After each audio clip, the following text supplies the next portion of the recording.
سورہ ملک میں اللہ نے کیا فرمایا کہ اللہ نے تمہیں بنایا، موت اور زندگی کو بنایا، وہ دیکھنا چاہتا ہے تم میں سے زیادہ اچھا عمل کون کرتا ہے۔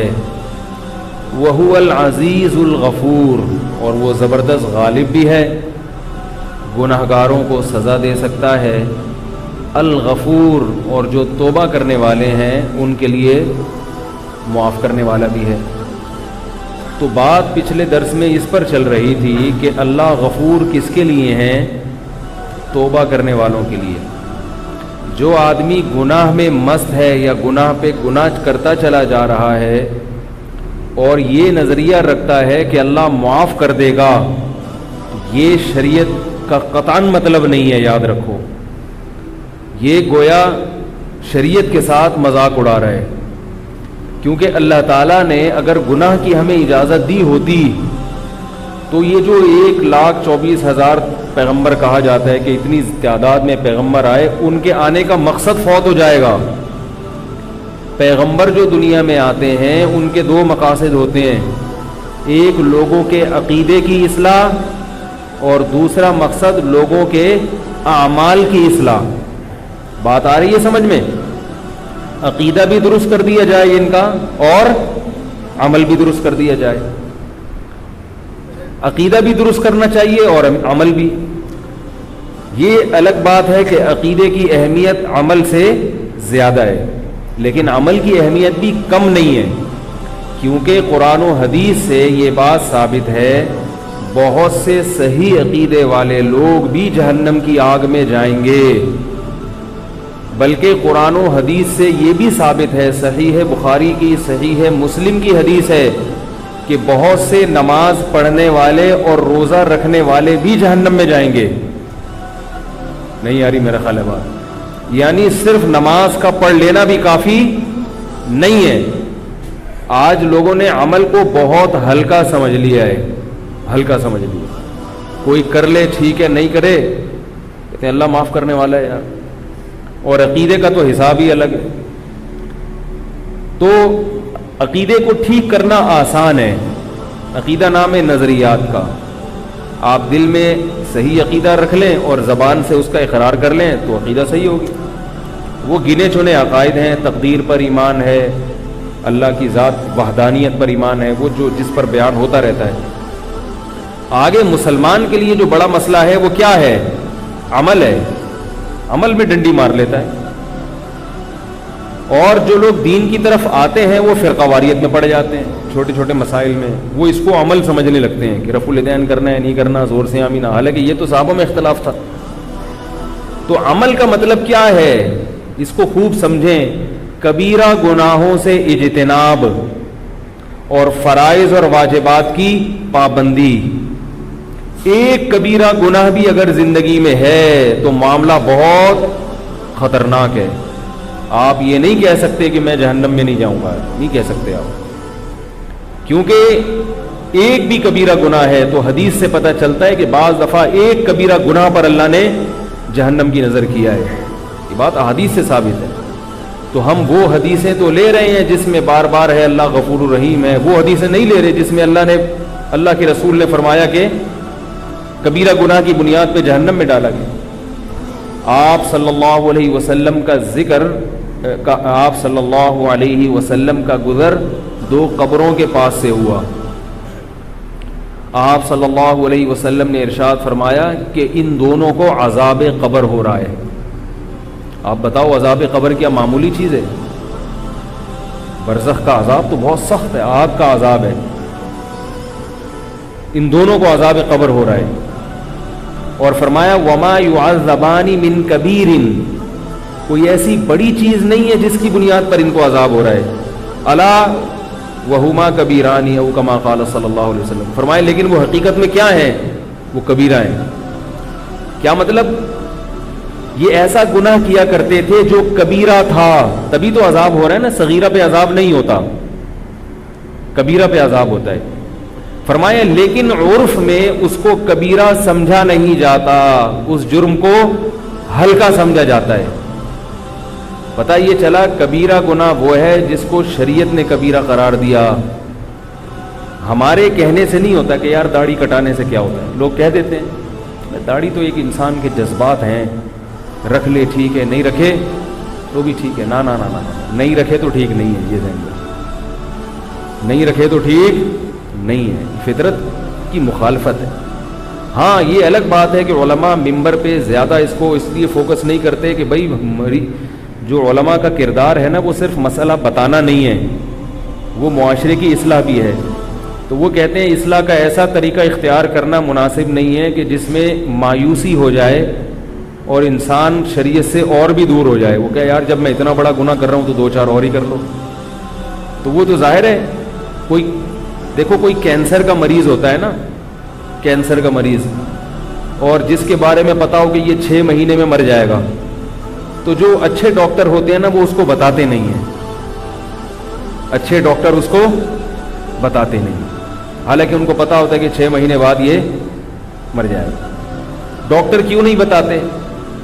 اس لیے نہیں بتاتے کہ بھائی یہ کینسر کا مریض ہے, اگر اس کو بتا دیا تو 6 کے بجائے یہ 3 مہینے میں ہی مر جائے گا.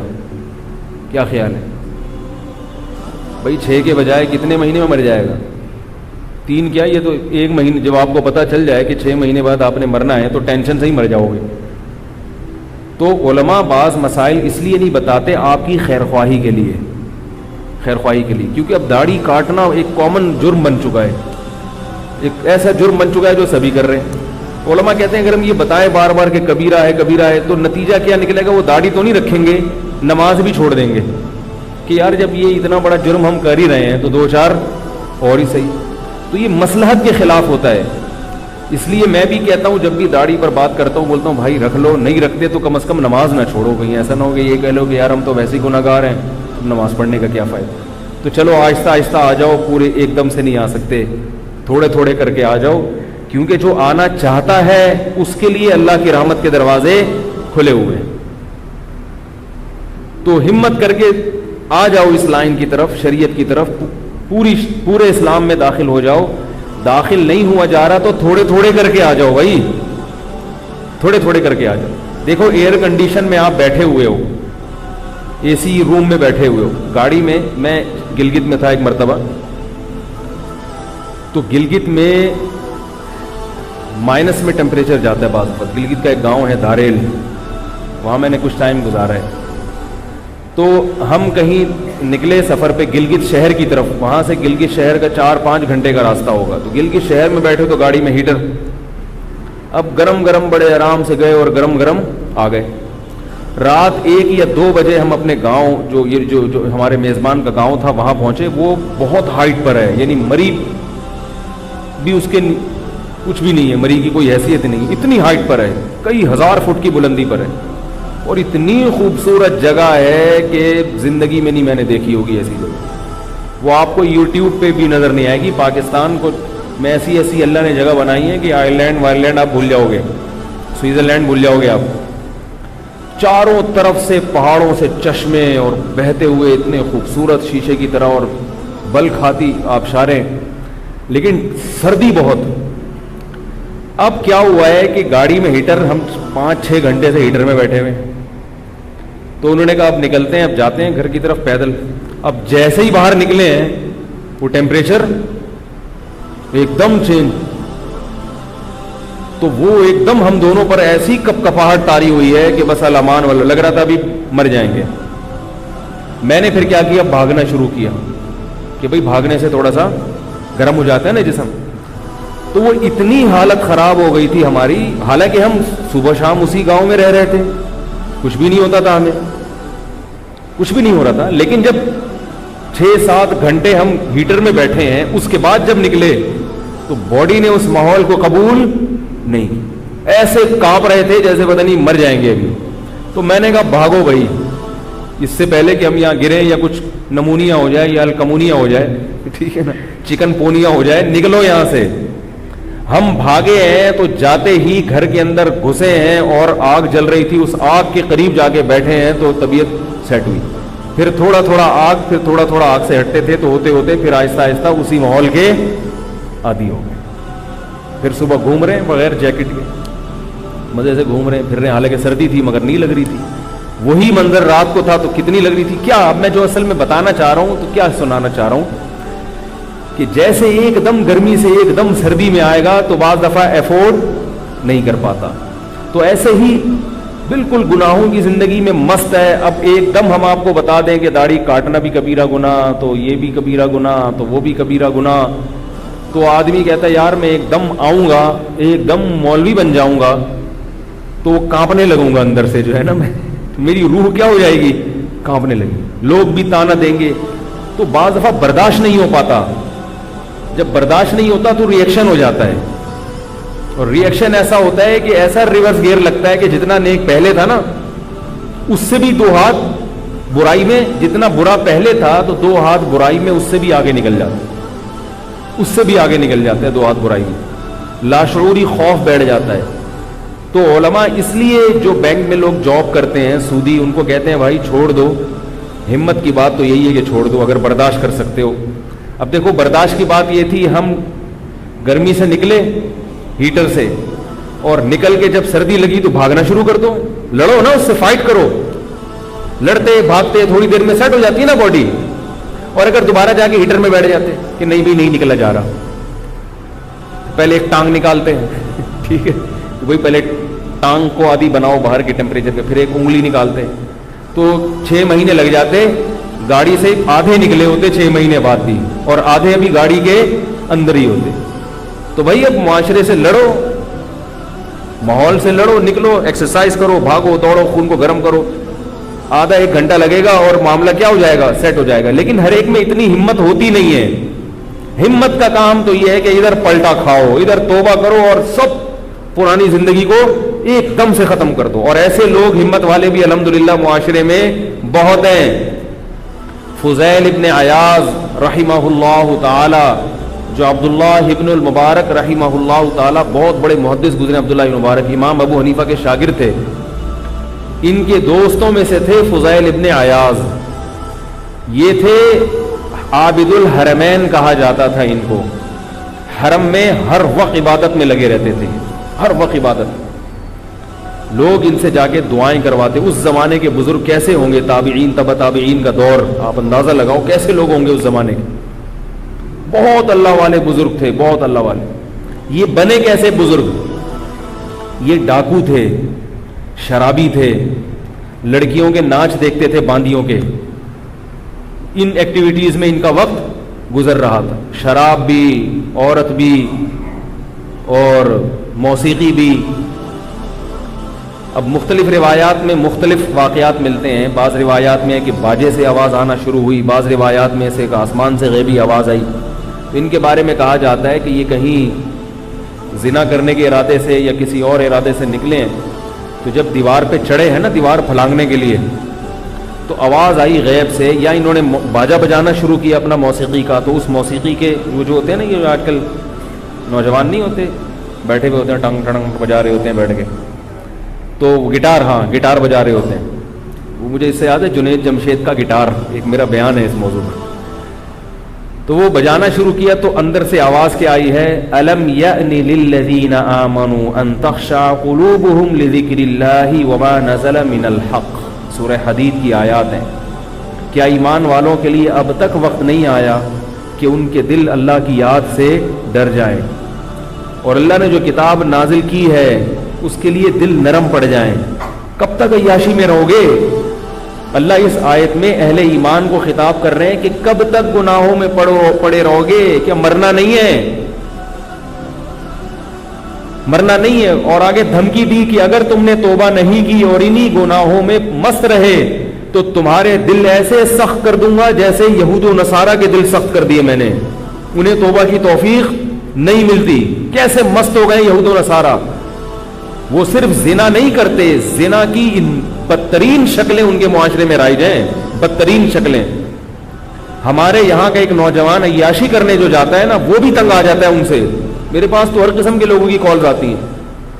کہتے ہم, ایک صاحب نے کہا کہ میں ادھر آیا تھا سویڈن عیاشی کرنے, مگر یہ ایسے درندے بن چکے ہیں عیاشی میں کہ مجھے اس عیاشی سے نفرت ہو گئی ہے, اتنی درندگی میں آگے بڑھ گئے.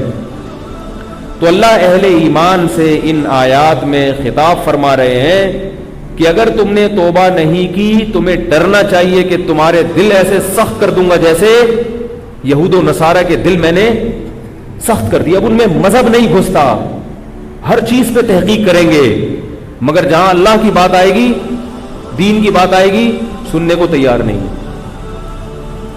تو آیت بڑی عجیب ہے, الم یعنی کیا ابھی تک وقت نہیں آیا. یہ ایک دم چیخ پڑے, انہوں نے فوراً اندازہ ہو گیا یہ تنبیہ کس کی طرف سے ہے, اللہ کی طرف سے. فوراً وہ باجا پھینکا اپنا اور کہا قد آنا یا ربی, قد آنا یا ربی, اے میرے رب آ گیا وقت, بس آ گیا. قرآن مجید میں اللہ کا ارشاد ہے نا, اللہ یجتبی الیہ من یشاء ویہدی الیہ من ینیب. جو لوگ اللہ کی طرف آنا چاہتے ہیں اللہ ان کو بھی سیدھا راستہ دکھاتا ہے, اور بعض ایسے ہیں کہ جن کو زبردستی لے آتا ہے. بھئی اللہ تو بادشاہ ہے نا, جو اللہ کی طرف آنا چاہے گا اللہ فرماتے ہیں اس آیت میں اس کو تو لازمی ہدایت دوں گا, جو نہیں آنا چاہتے ان کو ہدایت نہیں دوں گا. لیکن بعض لوگ ایسے ہیں جنہوں نے ارادہ نہیں کیا ہوتا آنے کا, مگر میں ان کو اپنی رحمت سے گھسیٹ لیتا ہوں. تو یہ انہی لوگوں میں سے تھے. یجتبی الیہ من یشاء, جس کو چاہتا ہے ہدایت دے دیتا ہے. اس لیے ہمارے اکابر فرمایا کرتے تھے کہ اللہ سے یوں دعا مانگا کرو کہ اے اللہ میں چاہوں یا نہ چاہوں تو پیشانی کے بالوں سے پکڑ کر زبردستی لے آ مجھے, جیسے عمر ابن خطاب کو لے آیا. حضرت عمر جو ہدایت ملی ہے وہ تو نبی نے دعا مانگی تھی نا, نبی دعا مانگی اللہ ابو جہل کو یا عمر بن خطاب میں سے کسی ایک کو ہدایت دے دے, تو ان کو ہدایت مل گئی حضرت عمر کو. تو یہ نبی کی دعا کی برکت سے ملی نا ہدایت. Alto silver colour AEX 360, parking صحیح کر لیں بھائی, گاڑیوں کا گزرنا مشکل ہو رہا ہے. تو حضرت عمر رضی اللہ تعالی عنہ کو ہدایت کیسے ملی؟ نبی کی دعا سے. اس کو ہم اپنی زبان میں کیا کہتے ہیں, غریبی میں کام ہو گیا. پیسے نہیں دیے مگر کھانے کی پلیٹ, غریبی تو اسی کو کہتے ہیں نا, پیسے تو پوری پلیٹ کے دیے ہوتے ہیں, غریبی بعض دفعہ ایک بھی ہوتی ہے, ڈبل غریبی بھی ہو جاتی ہے. تو وہ ہوٹل والے کی مرضی پر ہے کہ آپ کو سنگل غریبی دیتا ہے ڈبل غریبی. تو اللہ تعالیٰ بھی بعض دفعہ ہدایت دے دیتے ہیں غریبی میں. اصول اور ضابطہ نہیں ہوتا, مگر اللہ یہ بتانے کے لیے کہ اس کائنات میں میری چلے گی, تمہاری نہیں چلے گی. تو فضیل ابن عیاض رحمہ اللہ تعالیٰ باجا لے کے کھڑے ہوئے ہیں, زنا کے ارادے سے نکلے ہیں, شراب پیتے ہیں. غیب سے آواز آئی, کیا ابھی تک وقت نہیں آیا ایمان والوں کے لیے, ابھی تک ساری زندگی اسی میں گزارو گے. حالانکہ وہ جوانی کی ابتدا میں تھے, بڑھاپا نہیں تھا ابھی ان کا, ابتدائی جوانی تھی, لیکن غیرت مند تھے نا. جیسے ہی آواز آئی ہے وہ باجا اپنا پھینک دیا. آج ہوتا نا کوئی, اس کو 100 دفعہ بھی آوازیں آتی رہیں, وہ کچھ بھی کر لے گا مگر گناہ سے توبہ نہیں کرے گا, توبہ نہیں کرے گا. یہ ہمارے دل ہیں جو سخت ہو گئے. تو انہوں نے فوراً اپنا باجا پھینکا, فرمایا قد آنا یا ربی, اے میرے رب وہ وقت آ گیا ہے. دیکھو ایمان بڑی نعمت ہے, ایمان کہیں نہ کہیں کام آ جاتا ہے. قرآن پر یقین تو تھا نا کہ اللہ کا کلام ہے, اور بچپن میں پڑھا ہوا بھی تھا. ورنہ آج نوجوانوں کا حال یہ ہو گیا ہے, قرآن کی آیت سنتے ہیں ان کو یہی نہیں پتہ چلتا یہ قرآن کی آیت ہے یا کوئی تعویذ ہے یا کیا ہے. اتنا دین سے دور ہو رہے ہیں. تو کچھ پڑھ لیا کرو, کسی نہ کسی دن کام انشاءاللہ آ جائے گا. تو آواز آئی تو انہوں نے کہا اے اللہ آ گیا ہے وقت, بس.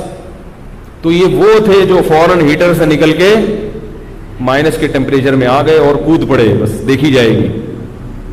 تو یہ کود پڑے, بالکل زندگی انہوں نے یو ٹرن لے لیا, بالکل سب چھوڑ چھاڑ دیا. اور جو لوگ تگڑی توبہ کرتے ہیں نا, تگڑی, ایک تو لنگڑی لولی توبہ ہوتی ہے جیسے ہماری توبہ ہے, استغفر اللہ استغفر اللہ. پہلے ادھر بد نظری کی, کوئی خاتون جا رہی ہے اس کو دیکھا, استغفر اللہ استغفر اللہ. پھر دوبارہ دیکھی, دوبارہ دیکھا, توبہ توبہ توبہ یار اب نہیں دیکھوں گا. پھر دوبارہ دیکھی, توبہ توبہ, بس یہ چل رہا ہے توبہ. یہ بھی وہ لوگ جو ذرا نیک ہیں, ورنہ عام پبلک کی حالت یار بھی دیکھ لو, جب نظر کمزور ہو جائے گی, دیکھنے کی صلاحیت ختم ہو جائے گی, بڈھے ہو جائیں گے, جب بادام کھانے کے لیے دانت ہی نہیں رہیں گے تو بادام سے توبہ کر لیں گے، ہے بھائی؟ جب بادام کھانے کے لیے، منہ میں چبانے کے لیے منہ میں دانت رہے گا ہی نہیں، اس وقت توبہ کر لیں گے۔ عام پبلک کا تو یہ حساب کتاب ہے، جو بہت نیک ہیں وہ توبہ توبہ۔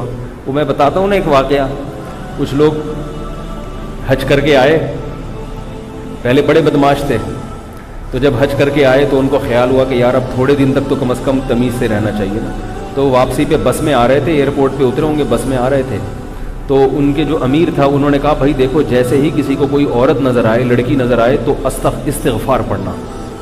کیا پڑھنا؟ استغفار۔ جس کو بھی نظر آئے وہ استغفار پڑھ لے بس۔ تو ایک طرف سے آواز آئی استغفر اللہ، تو باقی سب نے کہا کہاں ہے کہاں ہے کہاں ہے؟ ایک آواز آئی نا استغفر اللہ، باقی نے سب کہاں ہے بھائی کہاں؟ تو یہ حاجیوں کا حال ہوتا ہے۔ تو فضیل ابن عیاض نے کیا کیا؟ وہ باجا پھینکا۔ سب پہلے زمانے جب توبہ کرتے تھے نا باجا پھینک دیتے تھے۔ اب کیا ہوتا ہے، اب بہت سے لوگ گانے باجے کو ہی دین سمجھ رہے ہیں، گٹار ہاتھ میں لے لیتے ہیں اور بجاتے رہتے ہیں سارا دن، کہہ رہے ہیں ہم تو قوالیاں پڑھ رہے ہیں نبی کی شان میں۔ وہ یہ جو گٹار ہے اور یہ باجے ہیں یہ آپ کو اللہ کی عبادت سے روک دیں گے، سمجھ رہے ہو؟ گانے بجانے والا آدمی کا عبادت میں دل نہیں لگتا، چاہے وہ قوالیاں سنے۔ موسیقی سننے والے آدمی کا دل نہ تلاوت میں لگتا ہے اور نہ عبادت میں۔ یہ جتنے قوال ہیں چاہے وہ نبی کی شان میں قوالیاں پڑھیں، ان کو کبھی تلاوت کرتے ہوئے دیکھا آپ نے؟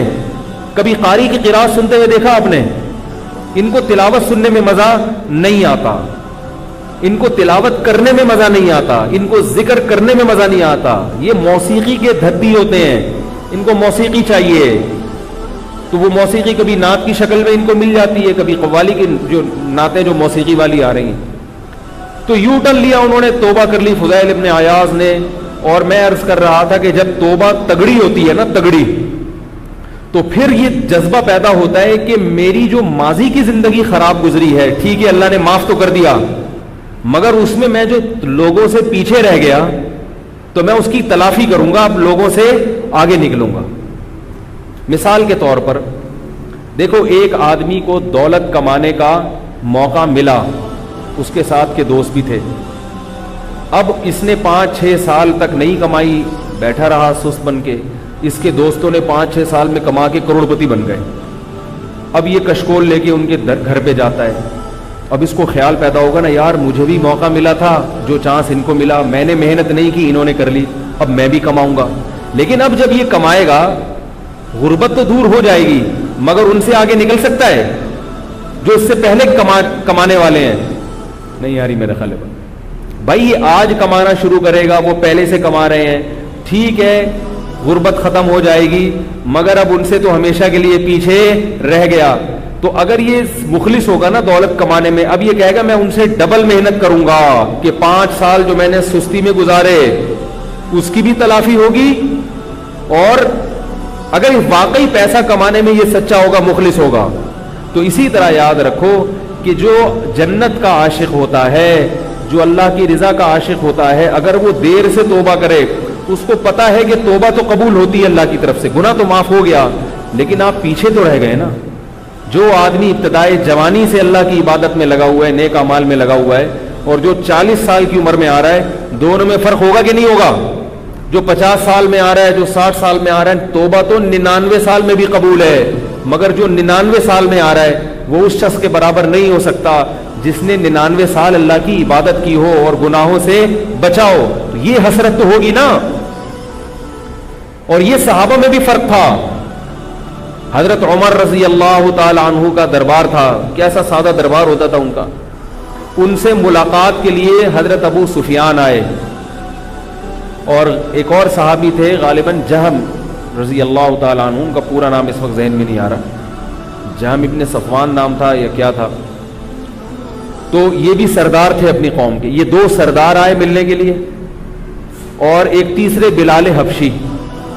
حضرت بلال غلام رہے ہیں، اور ایک غلام قوم سے آپ کا تعلق رہا ہے، ساری زندگی ظاہر ہے بیچارے غلامی میں گزری، پھر غلامی سے جب آزاد ہوئے تو بھی انہوں نے ملازمت کی، نوکری کی، غربت میں وقت گزارا۔ اور یہ جو حضرت ابو سفیان تھے، اور جہم ابن صفوان نام تھا، یا مجھے پورا نام ابھی یاد نہیں آ رہا، بہت پہلے یہ واقعہ میں نے پڑھا تھا۔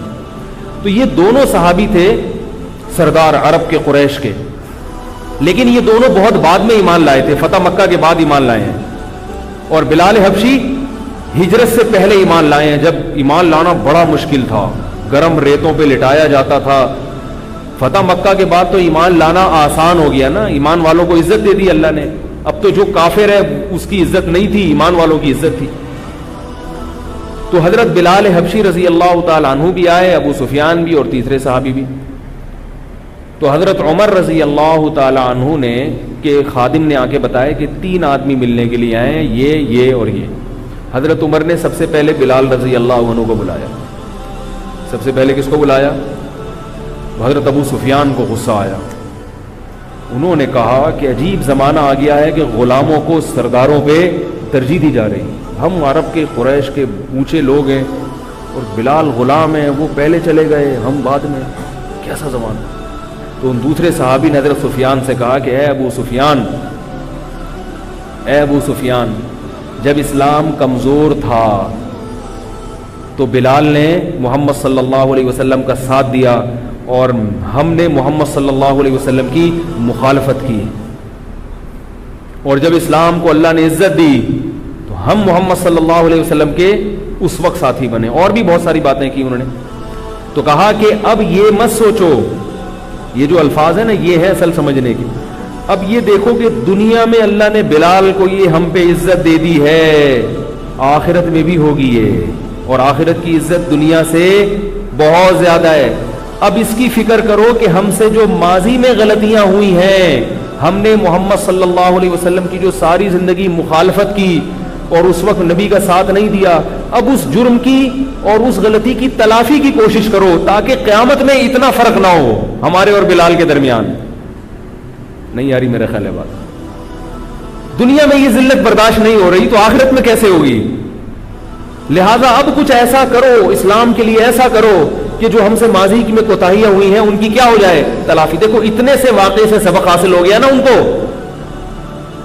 جس کا دل زندہ ہوتا ہے، ضمیر مردہ نہیں ہوتا، وہ دنیا کے واقعات سے عبرت حاصل کرتا ہے، وہ دنیا کی گرمی سے جہنم کی گرمی کا سوچتا ہے، وہ دنیا کی ذلت کے بارے میں دیکھتا ہے کہ یار اس میں میرا منہ سیاہ ہو گیا، آخرت میں کیا ہوگا جب اللہ سارے گناہ کو جو ہے نا لوگوں کے سامنے ظاہر کر دیں گے۔ تو انہوں نے کیا کیا؟ حضرت ابو سفیان سے کہا کہ چھوڑو مدینہ کو، اور اسلامی سرحدوں پہ جو جہاد ہو رہا ہے، مسلمان فوجیں جو پوری دنیا میں غیر مسلم اسلام دشمن قوتوں سے جنگ میں مشغول ہیں، اب ساری زندگی اللہ کی راہ میں لڑ کے گزارو۔ نہیں آ رہی بات؟ اب بھی قربانی دینے کا موقع ہے، اللہ کی راہ میں نکلو اور جہاد کرو، لڑو، قربانیاں دو۔ ابو سفیان رضی اللہ تعالیٰ عنہ اور وہ دوسرے صحابی وہ دونوں شام کی سرحدوں کی طرف نکل گئے۔ پھر ایسی ایسی لڑائیاں لڑی حضرت ابو سفیان نے۔ یہ بعض لوگ حضرت ابو سفیان پہ بڑا کیچڑ اچھالتے ہیں، رافضی لوگ ایسے طنز کرتے ہیں، اللہ کی پناہ، کہتے ہیں یہ تو حضرت معاویہ کے والد ہیں نا حضرت ابو سفیان، تو جن کو معاذ اللہ حضرت معاویہ سے چڑھے ان کو معاذ اللہ حضرت ابو سفیان سے بھی چڑھے۔ کہتے ہیں یہ تو دیر سے ایمان لائے تھے، یہ تو نبی کی مخالفت۔ بھائی ایمان لے آئے تو نبی نے ان کا ایمان قبول کر لیا کہ نہیں کر لیا؟ اور پھر انہوں نے توبہ کیسی کی ہے، پھر نکل گئے سرحدوں پر، پھر ایسی ایسی جنگوں میں حضرت ابو سفیان نے کارنامے کیے ہیں۔ ایک جگہ لڑائی تھی، حضرت ابو سفیان اپنی بیوی کو بھی لے گئے۔ کیوں لے کر گئے؟ اس لیے کہ اتنی سخت لڑائی تھی، رومیوں نے حملہ کیا تھا، ڈر یہ تھا کہ ہمارے قدم اکھڑ جائیں گے۔ حضرت ابو سفیان کو کیا ڈر تھا؟ اس جنگ میں خالد ابن ولید رضی اللہ تعالیٰ عنہ سپہ سالار تھے، اور یہ بھی بڑے بڑے صحابہ تھے۔ رومیوں کی تعداد اتنی زیادہ تھی کہ صحابہ کو ڈر تھا کہ اس میں اسباب کی دنیا میں فتح کی امید نہیں ہے، تو اپنی گھروں کی عورتوں کو، بیویوں کو لے گئے، پہاڑ پہ پیچھے کھڑا کر دیا کہ ہم جب پیچھے بھاگے نا تو ہمیں تانے دینا۔ نہیں آ رہی بات؟ عورت کا تانا سن کے مرد کو کیا ہوگا؟ غیرت جاگے گی اندر ہمارے کہ یار ہماری بیویاں نہیں چھوڑیں گی ہمیں گھروں میں۔ وہ بیویاں بھی کیسی تھی یار، دیکھو ہم اپنی بیویوں کو لے جاتے، واپس بھاگتے بھی تو آ جاؤ آ جاؤ، ہم تو پہلے ہی کہہ رہے تھے نہیں جاؤ بھائی، ہم تو پہلے ہی کہہ رہے تھے نہیں جاؤ، ہمیں بیوہ کرانے کا شوق ہے۔ ایسا ہی ہوتا نا، تو یہ بیویاں نہیں، ہم بھی ایسا ہی ہیں، ہم جاتے ہی نہیں، ہم کہتے ہیں بیگم ہمیں روک لو، ہمیں جانے ہی نہیں، تبلیغ میں نہیں جانے دیتی، جہاد میں کہاں سے جانے دیں گی؟ آج کل خواتین بیچاری جو ہے نا وہ سبھی ایک جیسے، میں خواتین کی برائی نہیں کر رہا، مرد میں بھی جذبہ ختم، عورتوں میں بھی جذبہ ختم. تو وہ صحابیات تھیں. تو حضرت ابو سفیان اپنی زوجہ حضرت ہندہ کو لے گئے. بڑی شاعرہ تھی، عرب کی عورتیں شاعری بہت کرتی تھیں. حضرت عائشہ رضی اللہ تعالیٰ عنہ بڑی شاعرہ تھی. عرب کی عورتوں میں شاعری بہت تھی، عرب کے مردوں میں شاعری بہت تھی. ایسی ایسی شاعر عورتیں گزری ہیں، جب ہم ان کا کلام پڑھتے ہیں ہم حیران ہوتے ہیں کیسے جاہل تھے مگر شاعری میں کیسی ان کو عبور حاصل تھا. تو یہ لے گئے تو وہی ہوا، پاؤں اکھڑ گئے. جب پیچھے بھاگنے لگے ہیں تو ان عورتوں نے تانے دینا شروع کی. حضرت ہندہ نے شاعری کرنا شروع کی اور کہا کہ ابو سفیان گھر کے بستر، یہ حیا کے خلاف ہے تھوڑا یہ شعر، مگر میں بتا دیتا ہوں اس کا مفہوم، کہ ابو سفیان جب گھر میں بستر پہ ہوتے ہو تو وہاں تو مرد بنے ہوتے ہو، وہاں تو بتاتے ہو کہ مرد ہوں. میدان جنگ میں مرد بن کے دکھاؤ نا. مرد اصل میں وہ ہوتا ہے جو میدان جنگ میں ہوتا ہے. کتنا بڑا تانا ہے. اگر حضرت ابو سفیان بھاگ کے آ جاتے اس جنگ میں اور بیوی نے یہ تانا بھی دیا ہوتا کہ بستر پہ تو مرد ہوتے ہو اور یہاں کیا ہو، تو دوبارہ بستر پہ جا سکتے تھے پھر کبھی؟ ہے بھائی، بیگم کے پاس پھر آتے بستر پہ، بیگم تھی میں نے کہا تھا نا. تو اتنا بڑا تانا تو انہوں نے کہا نہیں نہیں بھائی واپس جاؤں گا، مر جاؤں گا. بیوی سے یہ تانا برداشت نہیں ہے، گھر کس منہ سے جاؤں گا بھائی. کیسے تانے دیے ان کی عورتوں نے. وہ واپس صحابہ نے پلٹا کھایا اور ایسا حملہ کیا کہ جنگ رومیوں کو مار کے بھگا دیا. کیونکہ جب انسان عزم کر لے کہ بھائی کٹ جائیں گے مر جائیں گے، ہٹنا ہی نہیں ہے. کیونکہ انہوں نے کہا گھر کیسے جائیں گے، بیوی بھی یہی ہے، کیا منہ دکھائیں گے اس کو. کوئی بات نہیں، شہید ہو جاؤ، بیوہ کر دو اس کو، ایسے نہیں جاؤ واپس. تو وہی ہوا. تو یہ حضرت ابو سفیان کی قربانیاں تھیں. کیوں؟ اس لیے کہ وہ واقعہ انہوں نے دیکھ لیا تھا، یار اللہ نے بلال کو دنیا میں تو فضیلت دے دی، ہم سرداروں پہ آخرت میں بھی ہوگی، تو کچھ تو کرو نا، کچھ تو کرو اللہ کے لیے. تو یہ ہوتی ہے تگڑی توبہ، کہ جو ماضی میں غلطیاں ہوئی ہیں اب کچھ ایسا کر کے دکھاؤ کہ ان کی تلافی ہو جائے. حضرت سعد رضی اللہ تعالی عنہ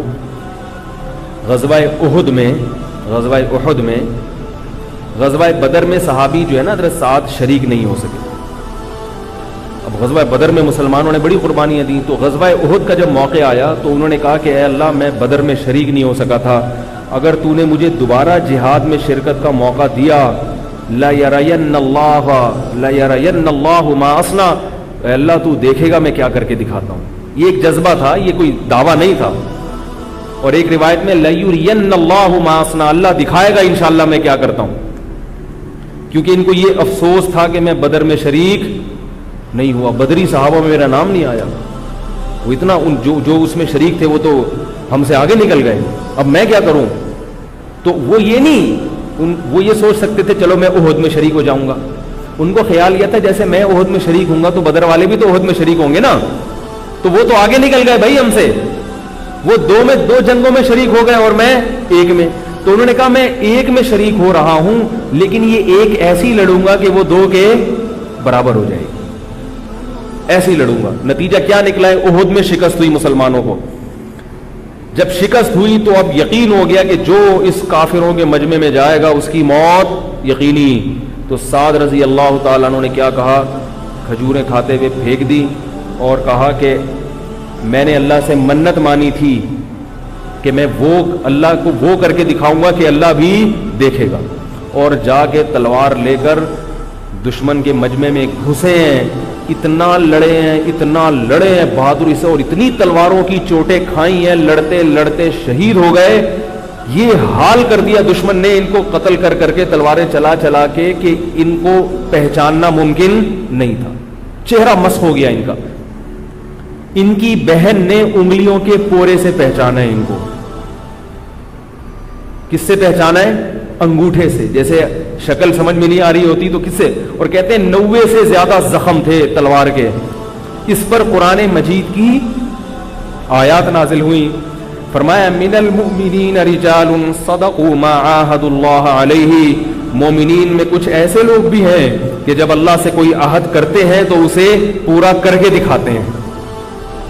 فمنہم من قضا نہبہ، فرمایا ان میں کچھ لوگوں نے اپنی منت پوری کر لی ہے.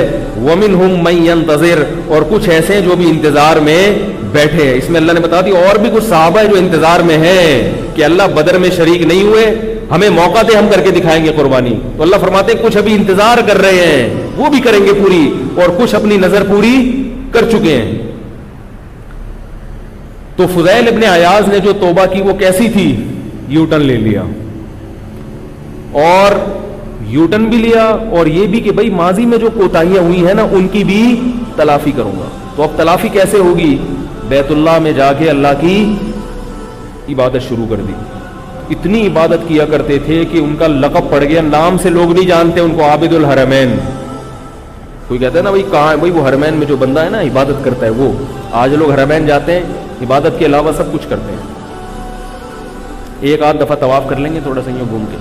میں بھی نالائق ہوں, میں کوئی یہ نہیں کہہ رہا کہ میں اپنی تعریفیں کر رہا ہوں کہ میں نہیں کرتا, ہم سب ایک جیسے ہی ہیں بھائی. حرم میں جا کے عبادت نہیں ہوتی, وہاں شاپنگوں میں بس ہر وقت خریداری کرتے رہو, خریداری کرے جائز ہے, حرم میں خریداری کی ممانعت نہیں ہے, لیکن ایک ٹائم رکھے نا اس کا. آپ یہاں آئے ہو بھائی عبادت کرنے کے لیے آئے ہو, لیکن عبادت میں دل لگے گا تو کرے گا نا, دل ہی نہیں لگتا. ایسے دل ہمارے خشک ہو گئے ہیں کہ وہاں بیت اللہ میں کھڑے ہو کر بھی نماز میں دل نہیں لگتا. یہ تو دل کی سختی ہے بھائی, اس کو تو ختم کرنا چاہیے.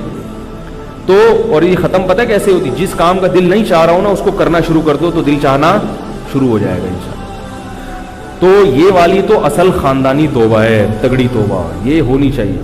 لیکن علماء ہر ایک کو اس کا مشورہ نہیں دیتے کہ یہ ہر آدمی افورڈ بولو بھائی نہیں کرتا. ایک دم آتے ہیں نا تو پھر 2-4 دن کے بعد جب تانے لگتے ہیں لوگوں کے, منگیتر بھی بھاگ گئی, وہ ایزی لوڈ بھی ختم ہو گیا, نہ وہ فون آ رہے ہیں, نہ وہ اماں سے بھی تانے, ابے کیا بن گیا, آفس میں بھی تانے. تو 4-5 دن چلتا ہے, اس کے بعد پھر پہلے اس سے بھی زیادہ بدماش بن گیا. پہلے 500 کا بیلنس ڈالتا تھا, اب 1000 کا بیلنس ڈال رہا ہے. ٹھیک ہے, تو اس لیے علماء کیونکہ مصلح بھی ہوتے ہیں علماء, اس لیے کہتے ہیں بھائی یکدم نہیں آ سکتے, تھوڑا تھوڑا کر کے آ جاؤ. داڑھی رکھی نہیں جا رہی تو چلو پہلے نماز پہ آ جاؤ, 5 ٹائم نماز پڑھ لو. کیا خیال ہے؟ شلوار ٹخنوں سے اوپر نہیں کی جا رہی تو چلو پہلے نماز میں کر لو, پھر تھوڑا محلے میں جا کے شروع کر دو, آفس میں سب سے آخر میں آہستہ آہستہ آہستہ آہستہ, پھر آفس میں بھی شروع کر دینا. کیا خیال ہے؟ تو آہستہ آہستہ آ جاؤ. جیسے وہ بتایا نا کہ گاڑی سے باہر نکلتے پہلے ایک ٹانگ نکالو, ٹھیک ہے, پھر منہ نکال کے باہر جھانکو, ایسے آہستہ آہستہ آ جاؤ. تو آ تو جاؤ نا. تو اس پہ بھی اللہ کی رحمت ہے, کیونکہ حدیث میں آتا ہے جو اللہ کی طرف ایک بالش آتا ہے اللہ اس کی طرف ایک ہاتھ آتے ہیں, جو اللہ کی طرف ایک ہاتھ آتا ہے اللہ اس کی طرف 2 ہاتھ چل کے آتے ہیں, جو اللہ کی طرف چل کر آتا ہے اللہ اس کی طرف دوڑ کے آتے ہیں. تو ایک دفعہ رخ چینج کر لو گے تو کچھ کام آپ کرو گے اور باقی کام کون کرے گا؟ اللہ کرے گا, لیکن پہل آپ کو کرنی پڑے گی. حدیث میں یہ نہیں آتا کہ اللہ دوڑ کے آتا ہے تو بندہ چل کے آتا ہے, نہ. حدیث میں آتا ہے بندہ چل کے آئے گا اللہ کی طرف تو اللہ اس کی طرف دوڑ کے. پہل کس کو کرنی ہے؟ بندے کو کرنی ہے, کیونکہ اللہ نے ہی پہل کر لی تو پھر ہماری آزمائش نہیں ہے نا. کچھ ہم کریں گے اور زیادہ پھر کون کرے گا؟ یہ نہیں کہ کچھ ہم کریں گے تو کچھ اللہ کرے گا, نہیں, اللہ کہہ رہے کچھ تم کرو بہت زیادہ میں کر لوں گا. تو کتنی بڑی اللہ کی رحمت ہے میرے بھائی. تو توبہ کیے بغیر, گناہوں سے بچے بغیر, غفور الرحیم اور اللہ کی رحمت اور جنت, یہ باتیں سوچنا حماقت ہے, کیونکہ اللہ نے پیغمبروں کو بھیجا ہے تاکہ لوگ گناہوں سے توبہ کریں. اب دیکھو شعیب علیہ السلام کی قوم ناپ تول میں کمی کرتی تھی, وہ واقعہ رہ جائے گا قبر والا کو میں بھی سناتا ہوں. شعیب علیہ السلام کی قوم کیا کرتی تھی؟ ناپ تول میں کمی کرتی تھی نا. شعیب علیہ السلام نے ان کو سمجھایا تو قوم کہتی کوئی بات نہیں, اللہ غفور رحیم ہے, کوئی بات نہیں, جس کسٹمر کو ہم ٹھگ رہے ہیں یہ بھی تو ہمیں ٹھگتا ہے. پوری قوم ہی ایسی تھی نا, یہ بھی ٹھگتا تھا, جب وہ دکاندار بنے گا تو وہ ٹھگے گا. لیکن اللہ کو کتنا غصہ آیا اس قوم پر, کیسا تباہ کر دیا اس قوم. تو اللہ کو گناہوں پہ بڑا غضب آتا ہے. اس لیے بھائی گناہ کو ہلکا مت سمجھو, اگر گناہ ہو رہا ہے تو جلد سے جلد توبہ کرنے کی کوشش کرو. ہاں صغیرہ گناہ کے بارے میں اللہ کی رحمت, بس چھوٹے موٹی خطائیں